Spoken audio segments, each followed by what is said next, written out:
Welcome to the Purpose Driven Executive Podcast, where we help you go from making your work your life to making your life work. We share true stories, interviews, and experiences that will help you, the hero, in your quest for passion and purpose. Higher purpose, higher productivity. This is the Purpose Driven Executive Podcast.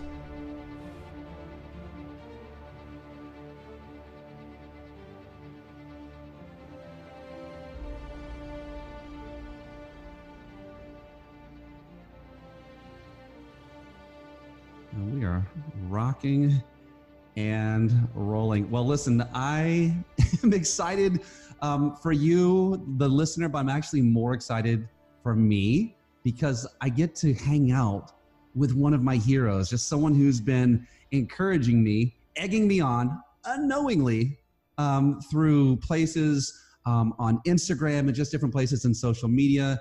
She is an absolute fire starter.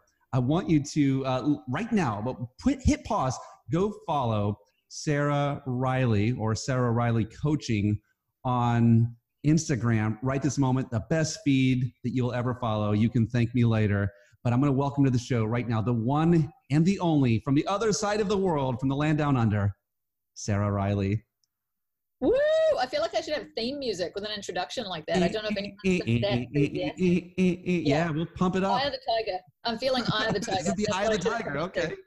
Yeah. We can do it. New one or old one? We have the old version, 80s, or we have the Eye of the Tiger, whatever that one is. No, I'm definitely feeling the old original. version. Okay, cool. Yeah, you shouldn't mess with a classic. I'm a purist. Don't mess with a classic. If they did it right the first time, just leave it alone. All right. So Sarah, tell us a little bit about yourself. You are someone that for a living gets to help people to find their purpose and to live it out and live it out loud. Who are you? What do you do out there? What good stuff does Sarah do? Classic coach story. I was the one that had the 10-year executive career, and it looked super great. Multiple homes by age 30, 6-figure salary, and drinking on weeknights and crying in the shower before going to work. Like absolute classic story of I did all the stuff I was supposed to do, traveled, went to university, got my degree, worked my way up through the corporate ladder, got all the way to the executive level, made it to the top of my industry. And I've literally never been so unhappy. And I was so unhappy it gave me a tumor. Like it doesn't sound like a nice story, but I love telling it because I think it inspires people about how far you can turn something around. Like I remember getting out of the shower one morning and looking in the mirror and like, maybe I should have put a trigger warning on this story, but it was literally blood running down my face. Like I was so stressed that my skin had holes in it. And I was like, you know what? This isn't it. This 100% is not it. It doesn't matter how much security you have from a salary if you hate your daily life. There is literally nothing outside of not doing that stuff that will fix hating your daily life. So I put in my resignation, sold everything I owned, went to Bali, hung out with Master and Kip for a month, did a bunch of deep work and subconscious reprogramming, and learned that my lifelong dream of being a coach was not only not impossible, but totally possible, totally doable. And I learned firsthand the impact of doing your subconscious reprogramming. The bottom line is it doesn't matter how unrealistic you think your goals are. Like I had a whole list of reasons that you can't just travel the world being a successful life coach. I was like, people don't like you. You're not good at anything. Like, no one would pay you for that. It's not realistic. All the stories that we tell ourselves. And then I did the deep work. I did the reprogramming, or one section of it. Obviously this stuff goes on for years, but like the most important portion of it, we dug out that specific bullet. And I was like, oh, actually, I think I'm just going to go and do it. So I did. I moved to Canada. I launched the business and here we are 3 years later. In fact, I was going to say to you earlier, we just missed my 3-year anniversary. I walked out of my corporate career on September 2nd, 2016. And it is September 10th here in Australia. I think it's September 9th for you, 2019. So that's just gone 3 years of getting up in the morning, doing what I want, which is primarily making other people live their dreams and going snowboarding. Congratulations on 3 years of freedom. Yeah. It's Raises amazing. to you. Yes. So it's funny. I just finished a glass of wine, and you're drinking probably coffee there, right? Yeah. So Well, I mean, it is coffee, but I'm trying to keep a lid on my caffeine intake. So it's one of those coffee substitutes made out of chicory, which I probably shouldn't admit to publicly, but it is. It's great. You heard it here. All right. So like the moment in the shower, right? The blood going down your face. Was that the moment? Was that the low moment where you realized, or what was the moment that brought you to the place of you saying, what I chased, I've apprehended, and it's not enough? Yeah, there was actually one other shift that was quite poignant. And basically, I worked in an extremely high-risk industry. I worked in heavy construction, shipping, and oil and gas. So I spent 10 years doing risk management, occupational safety, in industries where people really did die. Like, not just stuff where we're installing handrails anywhere we can, but like literally when you come within 5 centimeters of exploding 5 people, right? Like it's pretty high risk. And one of the people that died in a place where I was headhunted to come and fix the fact that people were dying was the best friend of one of my direct reports. And there was an emotional moment in our office where he absolutely lost his rag. And I copped a 90-minute tirade that was just, it was directed at me, but it wasn't at me. It was just, when people are in immense pain and they're frustrated and they're feeling lost because the company wasn't doing what it needed to fix this. And I just happened to be in the firing line at that particular time. And at that time in my life, I was still quite a people pleaser, and I still had a lot of, pain points around people being upset with me. I have CPTSD and core trauma from a pretty rough childhood. So when I left the office after that 90-minute tirade, thankfully, it was interrupted for me to go be in a meeting, my 8th meeting of the day, because I had like 8 meetings every day, the drama of corporate. But when I was driving home, I remember thinking to myself, oh, my weekend's going to be ruined because I'm going to be feeling terrible and embarrassed and all the rest of it after copping all of that abuse. And then I was like halfway through the drive home and I realized I couldn't feel anything.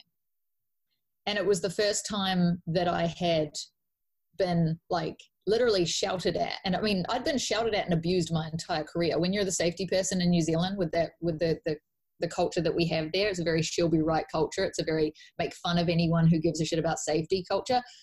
If you're the safety person, you're the most hated person on staff. So I was used to being publicly abused, but I was also used to beating myself up about it and feeling absolutely horrific for a while afterwards. And on the drive home, I realized I don't care. I really don't care. Like, we've completely overrode all of my people-pleasing tendencies, all of my core trauma, all of my CPTSD. We have railroaded right over the top of my nervous system. We're so far beyond like anything that I think I'm done. I can't, like, this has gone to the point where if quitting my job and losing my salary costs me everything I've worked for the last however many years, because I started working when I was like 13. So by that stage, I was about 30. How old was I when I quit? It must have been almost 32 because I'm 35 now. So yeah. But I just remember thinking, oh no, like if I quit and lose everything, it'd be better than going to work and having this. Wow. I would rather be under a bridge than do what I'm currently doing for a 6-figure salary. Wow. Yeah. So, and that was it. That was the point where I think I put in my resignation like a week later. Did you really? So, okay. And I want to hear this because you like me are a proponent of what I would call occupational purpose, right? That we can actually, if we're going to spend a large chunk of our life in this place, that we should find some sense of purpose in what we're doing. And you weren't finding that, but I'm seeing almost like this backdrop though of you mentioned something earlier. You said security, the security of this great job, what people would call great, with the benefits, with the money, with the prestige. And I've worked in that environment as well, so I'm familiar in terms of the oil and gas and and safety.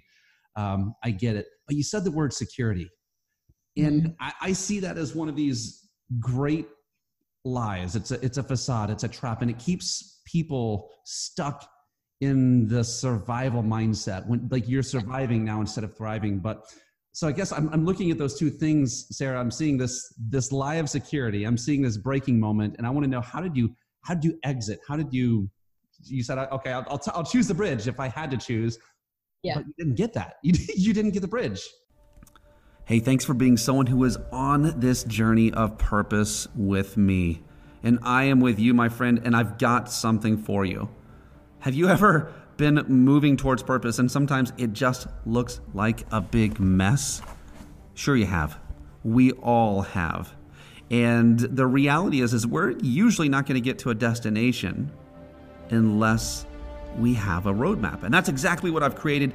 If you will go to purposedrivenexecutive.com, you can get it for free. And this is the culmination of all of my studies, all of my coaching, all of even my own personal living. And I've created a very visual, very easy way for you to map out your purpose. This is for you. This is for people you're leading. This is for your family. Go on over right now, purposedrivenexecutive.com, and get your free map of purpose.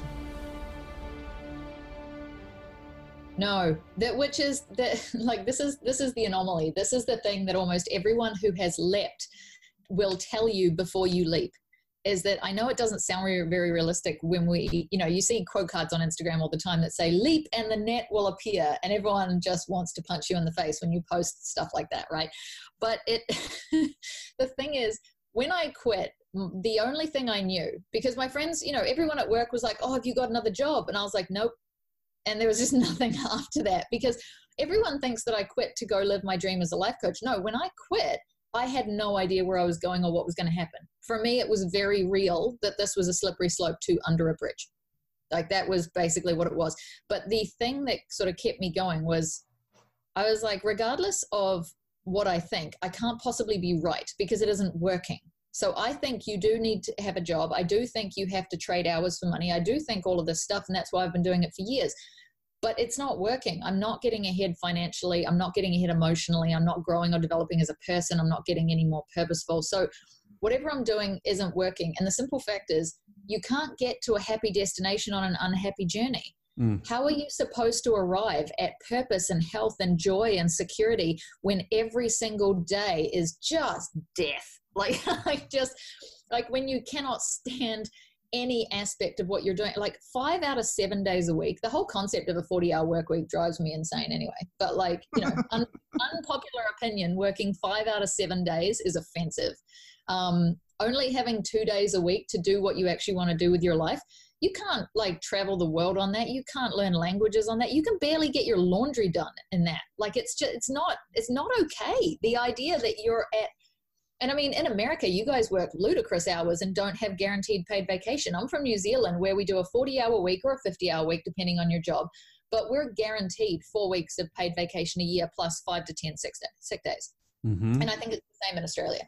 And it's just, I feel like we really miss the fact that we are spending 5 days a week doing stuff we hate. 5 whole days. I know I sound very dramatic, but I feel like we've missed that. I feel like we've gotten so used to the idea that you work Monday to Friday that we're not seeing the fact that this is almost 80% of your week doing something that you don't care about. And even though it sounds dramatic, usually what I say to people is, would you keep going in if they stopped paying you? And if the answer is no, it's not your purpose, right? Because when it's your purpose, when it's your mission, when it's the thing that you genuinely care about, nobody can stop you doing it. And that's how I knew that coaching was my thing. That's my whole life has been asking people what they're doing with their life, asking them what's going on with their plans, and using all the things that I have learned in all my spare time to help them see a new perspective or find a way out. You can't switch that off with me. Sometimes my friends will, if we're out having drinks, they'll be like, oh, I'm sorry, I didn't mean to make you work. And I was like, there is no making happening here. This is me. This is what I do. Getting clarity, getting movement, getting momentum, getting development, educating. This is just me being me. And that's why it was so important to figure out a way to make a career out of it, because it happens anyway. Why not get paid? I love that. And you can't get to a happy destination with an unhappy journey. That is so powerful. And And the interesting thing is I feel like that, especially again, you work with a ton of people over here in the States, right? People here, we're so focused on the destination, but if you're going to Disney World or anywhere else and you're fighting all the way there, for an 8-hour car ride or whatever, do you think that impacts the destination as well? It's impossible, right, to enjoy the destination if you're not enjoying the journey. I love that. And you mentioned something, you said that when you're talking about the 5 days a week, and over here, of course, I feel like we romanticize that, and absolutely, we worship at the altar of the grind. Yes. And what damage do you feel like that's doing to purpose and to life and to joy and to?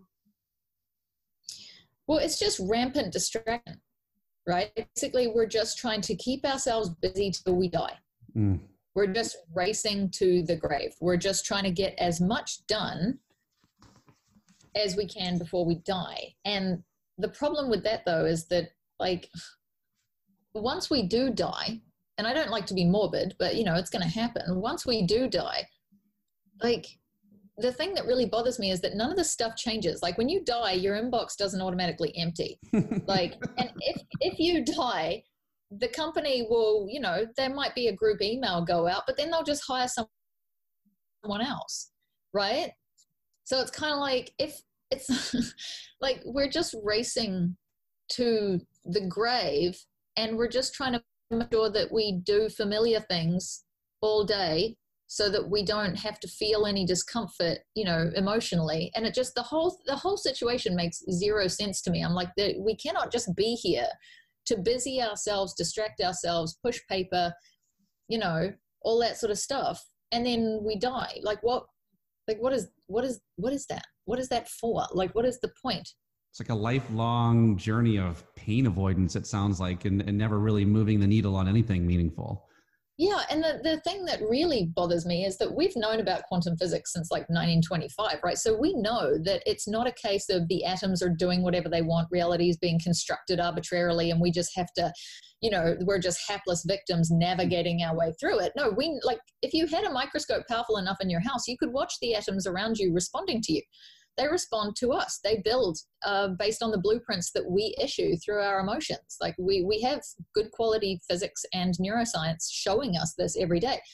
So the idea that you would have to navigate it / survive it / just get by in a world that you are literally like creating just makes zero sense. And I'm like, I already have massive pain points around things not making sense. Like, when you grow up with mentally ill people, when they stop making sense, it's like a huge, it's like a huge warning sign. So when stuff isn't making sense, all of my CPTSD leaps to the forefront. So I'm naturally very interested in this. Like, I have quite intense hypervigilance, which incidentally is a trauma response, but it ended up being the best thing ever because it makes you a phenomenal coach. When you have hypervigilance and you've studied micro expressions and, deception trained, you don't miss anything. People can tell me they're doing fine with something, and I read micro expressions like a ninja, and it helps you get to the core of the issue so freaking fast. So anyway, that was a little tangent, but it's just something that I love and I'm excited about. So there you go. Bonus. Bonus materials. People of purpose, I have something for you. Go to my website right now, DonnieTuttle.com, and click on the registration, and I will send you a free mini masterclass on purpose. Listen, we talk about who are you being as a human being, taking an account for what you want to be in the future and breaking that up into smaller steps with vision boards. We tackle self-talk and what I would call your I am statements. Listen, it is a great, powerful way to get yourself rocking and rolling. Go register right now at DonnieTuttle.com. So, all right. So you talk to me a little bit about your profession, and Sarah, I see so many people out there that are, I don't know what they're experienced in, but there are so many people that would hang the shingle on their social media or other things that would either say, well, there's the big one, right? There's influencer, there's coach, there's all kinds of coaches. You and I both are. There's life coach. There's all these things. What's the difference? Like, maybe I'm asking this for myself. Because I see this, and there's almost like a resentment, not a resentment, but like, man, the bar for entry is so low. So that when if people ask what you do, first off, I don't think that it's summed up in 2 words by any means. And especially when, right, everyone has their own interpretation of that. But I don't know, talk to me a little bit about the industry that you're in, and maybe how you set within that. Yeah, good question. So when people ask me, I usually just say life coach straight off the bat, because I find that a simple answer gives you the response you're looking for. Either people understand what you do, they've worked with a coach before, and you'll get an extremely positive response 90% of the time, because the work is amazing. I am where I am because of phenomenal coaches. So or you'll get either confusion or whatever, and then I would specify. And for myself, I would specify that I do subconscious rewiring, because it's, in my opinion, the most important part. Because the bottom line is, if the mindset is off, if the nervous system is not trained to accept or welcome in any of the stuff you want, it doesn't really matter what strategy you use, right? Like, most people would agree that business coaches have some component of life coaching naturally brought into them, because if your business isn't working, the problem is you, right? Second unpopular opinion in a 10-minute stretch. I am going for it today. But yeah, so I usually explain it as subconscious rewiring, because the bottom line is, not manifest anything that your nervous system doesn't feel safe to receive. So remodeling your life and your emotions and your belief systems and all the rest of it to manifest something different becomes irrelevant if your nervous system perceives fear or threat from it in any way. And then if people want to know what that is, I've had a few people that are confused at the idea. I usually simplify it even more and say 90% of our day is controlled by the subconscious. So there is a lot going on behind the scenes, and the vast majority of your survival wiring was in place by age 7, and another big chunk by age 10, which means that if you don't ever upgrade the software, then your system is still responding to stuff it was afraid of decades ago. Say that again. If you don't upgrade. If you don't upgrade the software, then your system is still responding to programming and things that you learned to be afraid of, and coping mechanisms that you developed to handle those from literally decades ago. So are you telling us that I might be responding to something that was valid a decade ago, but it just doesn't serve me now? Yeah, 100%. Because the thing is, the human nervous system is wired for survival, not happiness, right? So your system has learned a bunch of stuff when you're a kid about how to survive when you're in your hyper learning phase. 0 to 7 is the real kicker, because we don't get like measurable functional empathy until 7 at the earliest. Allowing for bio-individuality, it fluctuates. But anything before 7, any programming that went in before 7 is going to be, and it's oversimplifying it to say wrong, but it is wrong, right? Because all of it will be you-centric. Like, for example, if you're 4 or 5 years old and you need affection or validation from a parent, and the parent turns away, then you're not going to learn, oh, my parent is having a rough day because they've got multiple children and a lot going on and this world is hard and all the rest of it. No, you're not able to intellectually reason that, especially not without empathy. So the survival meaning you're going to make is going to be something closer to, my needs are too much. When I ask for things, people turn away from me. Basically, having needs costs me connection. That's this type of stuff that is inherently wrong, right? Because pretty much everything you learnt to survive as a child is the exact opposite of how you must act as an adult in order to succeed and to thrive.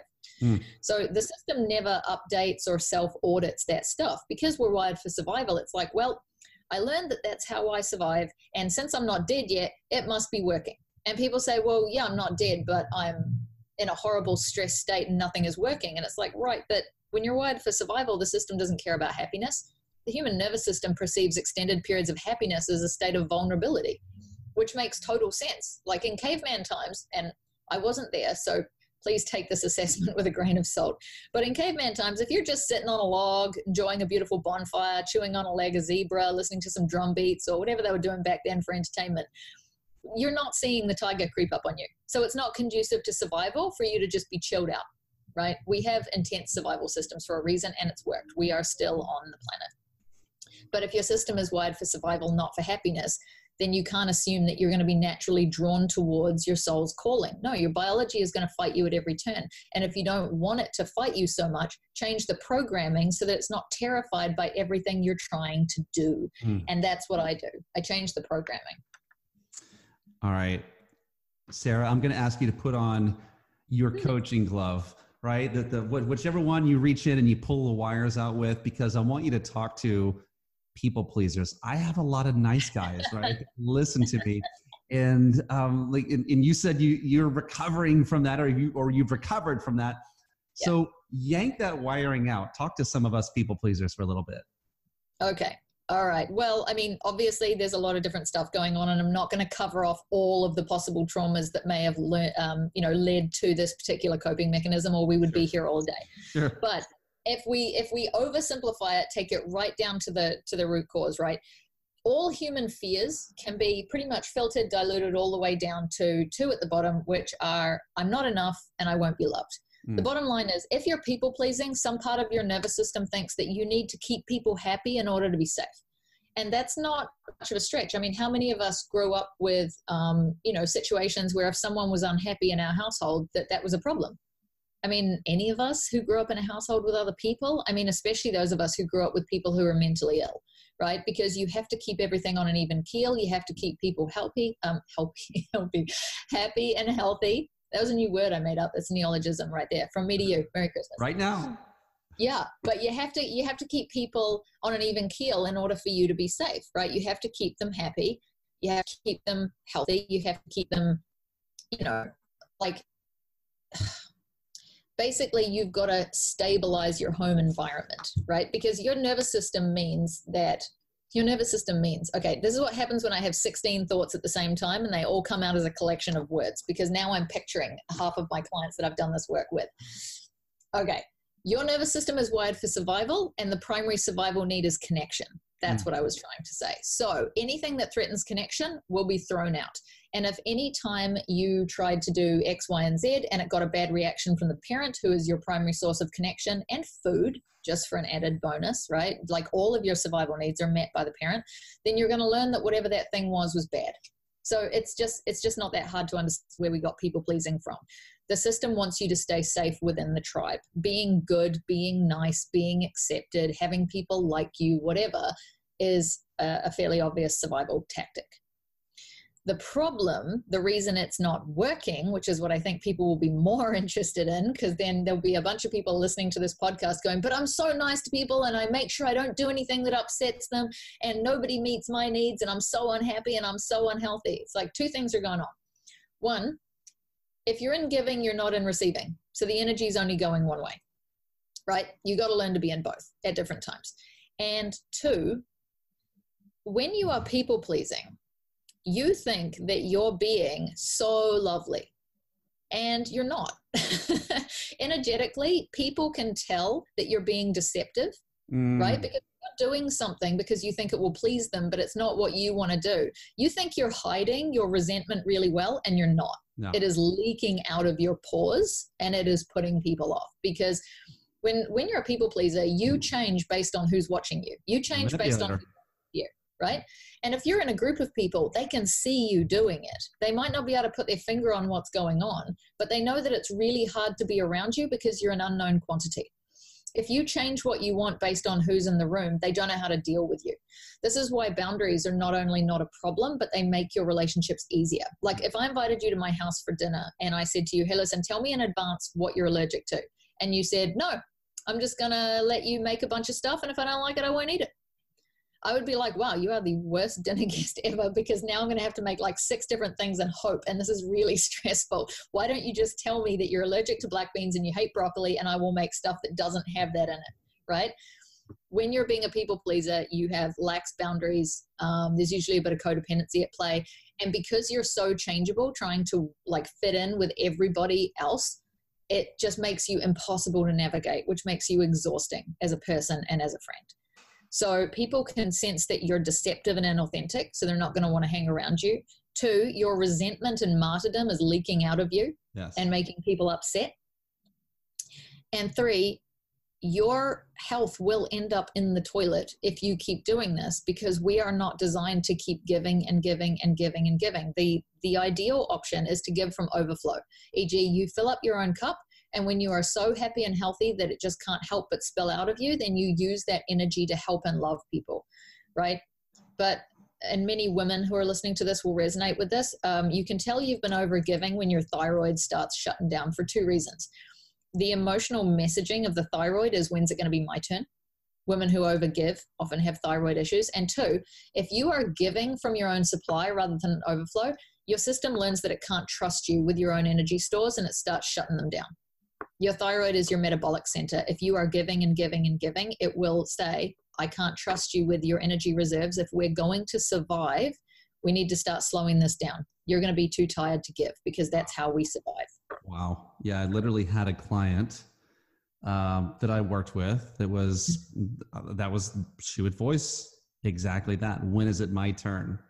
And guess what she had problems with? The thyroid, the metabolic center. Yes, if you can't be trusted with your energy stores, then it's going to take it away. It's kind of like, the easiest analogy I have for this is, when someone drinks too much alcohol and they vomit everywhere and it's not within their control, like just projectile vomiting. The system has learned that you can't be trusted with poison. You're going to keep pouring it down your neck at a rate the liver can't deal with, and the only way to save you is to force eject it. The system has so many of these built in to make sure we survive. Our bodies are absolute marvels. They are freaking wonders of survival. And if you try to kill yourself by giving and giving and giving until you are completely spent, it won't let you. It'll shut you down, and you'll end up exhausted with brain fog in bed, and you'll start to put on protective layers. Wow. And that's what happens. Wow. So one of the things that, and I believe, and this is where there's overlap between just beliefs and some of the work that you're doing. I see some really cool things where Sarah Reilly is helping people to release their genius on the face of the planet, right? We believe, like, it's like there's this powerful, like in from heaven, and then we have the earth, and then we have this being in between these two places that really is almost like the lightning rod conductor that can contain these gifts. And if we don't use them in a way that is gratifying, we probably blow up. Mm-hmm.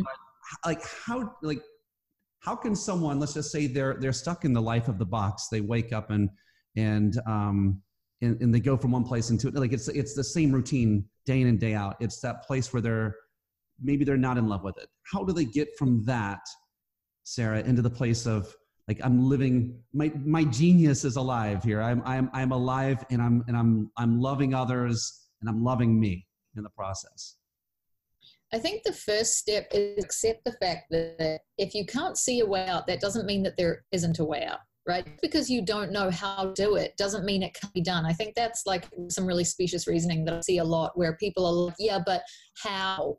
And they're like, they say it in that tone. They're like, yeah, but how could I?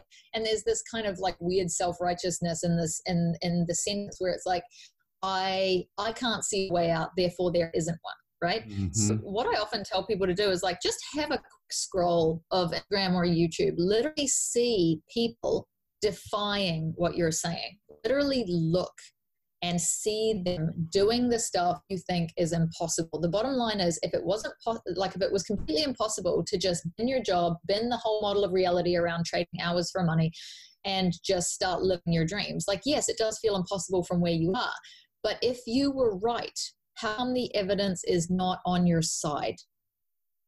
Set the ego to one side for a second and just recognize that if we just go purely on evidence, you're losing. Like, we have more evidence that says you can than evidence that says you can't. And the evidence that says you can't is self-fabricated cheating, right? You're saying, well, I can't because I haven't. It's like, well, that's your choice. If you're choosing to even try, then you're fabricating evidence. The bottom line is, there are literally millions of people in the world doing hilarious things for millions of dollars. Right? There are teenagers making money off filming themselves eating lunch. Like, someone invented like, there are like one of the people that I follow specifically for this reason, like specifically to be reminded every day that if I'm applying the concept of work to something, I don't have to, right? I follow Amanda Francis for this exact reason, because she is phenomenal at just showing people that it literally doesn't have to be that hard. And she's also phenomenal at setting aside her own fears around being liked and just showing, look, it doesn't have to be that hard. I know that's a triggering sentence, but I'm going to demonstrate it every day until you get it. And the first time I actually saw her online, a client told me to look at her Instagram feed. And the first thing I saw was she had those automatic blinds coming up and you could just see this ocean view. And I was like, oh, instantly, this is stuff I want on my feed. Beautiful. And then I went to her stories. And the Instagram story that I happened to sign on for at that time was like several minutes, like a whole, like, you know, when you're looking at Instagram stories and it looks like an ant feed across the top, like there's so many of them. Yes, and I was scrolling through, and she'd recently gone on a bit of a shopping spree buying things for her house, right? And she likes vases and flowers and candles and, you know, the feminine style stuff. And I literally watched about 20 different stories, all of her saying, vase vibes, vase vibes, vase vibes. And it was just, and then at the end of this vase vibes Instagram story, there was a pile of chicken wings. And I was like, this woman is like crushing business. She's doing, you know, I mean, whenever I say this, I'll be instantly wrong because time moves on and money moves on. But it was like $1 million a quarter. Like she was doing $1 million launches at this point. And it was just like 20 stories of vase vibes followed by chicken wings. And you know what? All of the stuff that we say you have to do, you got to have this funnel, you got to have that, your mailing list has to be this has to be that. No, it doesn't, because there will be someone out there who doesn't have any of that stuff and who's making it work. Like I was doing 5-figure months, multiple 5-figure months in my coaching business, completely sold out, more than 20 one-to-one clients at a time for literally years before I learned what the word funnel meant. Like I didn't know what a sales funnel was, and I did not advertise for the first few years of coaching, specifically because I was operating a model of reality that said whoever needs me will find me. I love that. And I'm definitely someone who's been guilty of that in the past, where I get caught and actually I have this big giant whiteboard on the other side of my office. I get caught in the mechanism, and sometimes we can do that. And the reality is that's not what's going to make it happen. Like, sure, it can add to what you're doing. Yeah. That is, that's powerful. The key is, like, if your mindset is on track and you've set up your models of reality to deliver the specific version of reality that you want, then it doesn't matter what strategy you use. Any strategy will work because you're in alignment. If your helipad is lit up green, the green helicopter will land there. That's just how I like to think of it. But if you haven't got your mindset sorted and your nervous system is still desperately fighting to keep you separated from money because you grew up in a situation where, you know, either you weren't terribly wealthy or there was an understanding that wealthy people are, insert the word here, et cetera, then it doesn't matter what strategy you use because you're operating a nervous system that won't let you receive it. And then even if the money comes in, you'll get rid of it. And that's where we see self-sabotage, which is a misnomer. It's really self-protection. But yeah, there is no substitute for setting up your programming correctly. Like the mindset work is everything. And personally, I'm not a huge fan of the word mindset because I think it gives people the idea that it's about positive thinking, or it's about, you know, repeating mantras with no emotional content, or, you know, that kind of stuff. It's like, oh, you know, most people would say they have a good mindset. It's not about a good mindset. It's about what are the fundamental models of reality that your system is operating within. If you don't expand them, you stay within them. If your nervous system won't accept it, you cannot manifest it. So yeah, any strategy will work when you're in alignment with your end goal, and no strategy works when you're not. That's my take on it. This is so cool. So connect this. Obviously, there is a connection. I'm sure the audience is feeling this, but connect this internal with the external, right? Like, so maybe I'm a CEO, or maybe I'm an entrepreneur, or like these are the people you work with, right? So how does this like connect me to some productivity here? And maybe you can either share a story of something where this has happened, or like how do you normally see the dominoes fall, Sarah? Well, when you say connected to productivity, I think what people need to understand is that your behavior is level 5 in a 5-step process. You can't change behavior at the level of behavior. You're not going to improve productivity. It's like trying to change behavior at the level of behavior is like telling an alcoholic to stop drinking. Right. It doesn't work because you haven't disabled the engine that's powering it. We are amazing creatures. There is always a good reason that we're doing everything we're doing, right? Level 5 is the manifested behavior. Level 4 is the belief system powering it. Level 3 is your coping mechanisms and the emotional scab where all this is stored in the body. Level 2 is your survival meanings, as in the actual wiring, the models of reality that you operate within. And then level 1 is the original incidents. This is Maston Kipp's content. He's, trauma hacking expert. So the idea of productivity, if you just go straight to the task, right, you're operating 5 levels too high. This is like, you can't have a coach that, treats you like, it can't be the type of relationship where it's like a personal trainer, right? I have a personal trainer. They're awesome because you get way faster results because they're standing next to you in the gym. So you can't cheat. And when you think you're not able to push any more weight, they just yell at you till you do. And it's brilliant. But we also know that when I go to the gym without my trainer, I don't work that hard. Like I would never, I just don't hate myself enough to put myself through that amount of pain, right?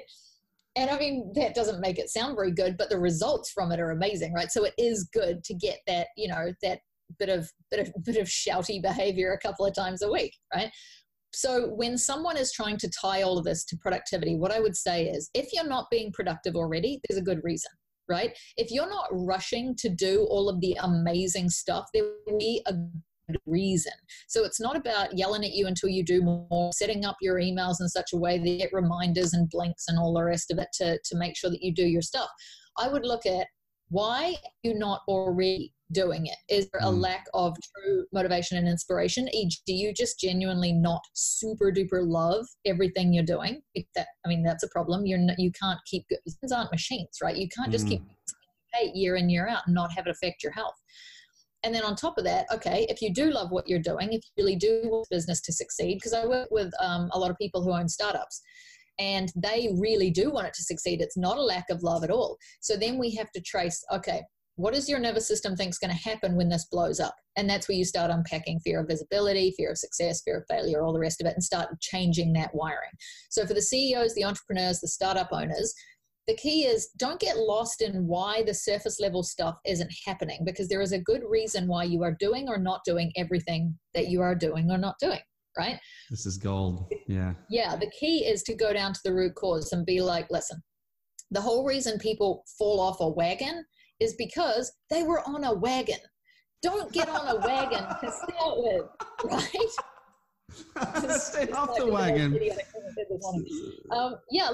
If you had to get on a wagon to go where you were going, then your legs didn't want to carry you. Of course, you're going to fall off, right? If you try to go to the gym for the first 2 weeks of the year because you set a New Year's resolution that says, I'm going to get fit this year, you will stop going because you were changing something at the level of behavior. You haven't figured out why you weren't going to start with. You have disabled the engine that was powering your inactivity to start with. So you can keep fighting your own nervous system and forcing your way to the gym if you want to. Or you could look at programming that kept you out of the gym to start with and disable it. Like, I did some work with a woman on weight loss a while ago, and it was awesome. It took us about 20 minutes to disconnect the neural connection that was causing her to eat junk food. Once you disconnect that, you don't need discipline to keep yourself away from it, because the system no longer sees it as a way to get its needs met. Disconnecting the neural connection that is messing everything up for you is incredibly powerful. In the next few months after that session, she lost over 100 pounds and kept it off with no diet plan and no exercise. Because the problem was not that she doesn't have the perfect diet. The problem was her system had equated relieving emotional pain with junk food. If you disconnect that, the system no longer recognizes that it's an option, and it doesn't take you to the donuts to start with. Sarah, I love what you just now shared there. And I guess when we look out over the landscape, and again, I'm looking at this self-help, personal development stuff, you will see piles of boot camp this, boot camp that. And, the thing about, and I don't know what it's like in the military in Australia, but I know that boot camp usually in America lasts like 6 weeks.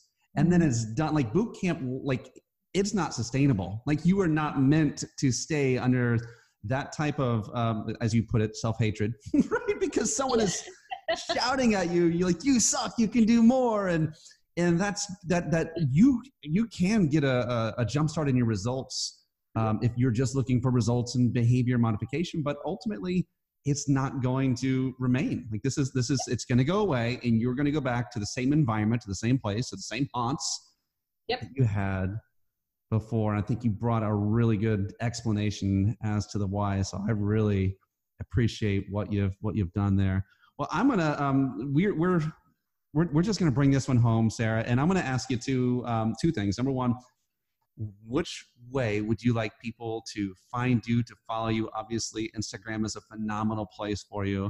And then like if you could, like, again, I think like the people at that threshold of thinking about whether or not they want to continue the life of drudgery, the life of black and white, the life of just boringness, and they're thinking about stepping into the threshold of a Sarah Reilly life where she's moving all around the globe and she's snowboarding and she's doing all kinds of crazy, cool, fun stuff. Talk to that person on the way out, and then we'll say goodbye. All right? All right. So number one's where I want them to find me. I've got a new website actually being built right now, so there's no point in going to sarahreillycoaching.com because it doesn't even look like me. But the new one goes up in about a month. But probably Instagram is my favorite. Sarah with an H. Reilly is Reilly coaching on Instagram, and also Sarah Reilly coaching on Facebook if you want to catch me live from time to time. I'm really active on Instagram stories, so if you want to see a day in the life of a life coach, you can follow me drinking an obscene amount of tea and doing brunch at all times of the day and going fun places and having hilarious experiences with clients and all of the rest of that stuff. So Instagram is my favorite platform, so find me there. The person who's thinking about leaping, like this is going to come across a little morbid, but I feel like sometimes we just need that wake up call. We don't know how long we've got. Like, you are blessed to get 80 years on this planet, but you're not guaranteed it, right?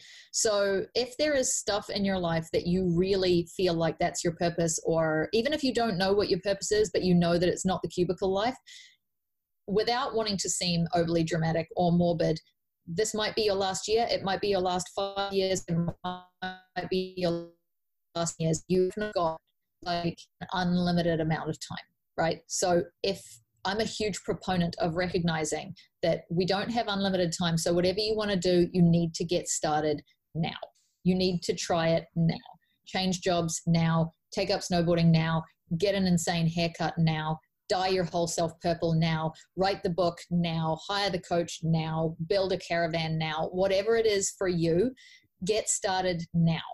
And I like, as much as I don't like to finish these things on a morbid note, that's basically the kicker. You are lucky, like if you're lucky, get 80 years here, right? That's it. You've got 80 years to try as much stuff as you possibly can, to have as many amazing experiences, to do as much as you can from your personal bucket list, to have as much fun, to meet as many people, to experience as many different emotions as you possibly can. At the end of this incredible roller coaster ride, we get stuck in a box and buried, right? So, and it doesn't matter if your business succeeded or failed. It doesn't matter if you got to 1 million or 1 billion. None of that stuff matters. What matters is, did you live? So if you're not doing your own personal version of living right now, don't wait. Do it now. Sarah Reilly, come on, girl. Give me a little bit on the little online fist bump. Thank you for turning things inside out and upside down. You have rocked the world, and thanks for sharing from your treasure. We appreciate you. An absolute pleasure. I loved every minute. Thanks for having me, Don.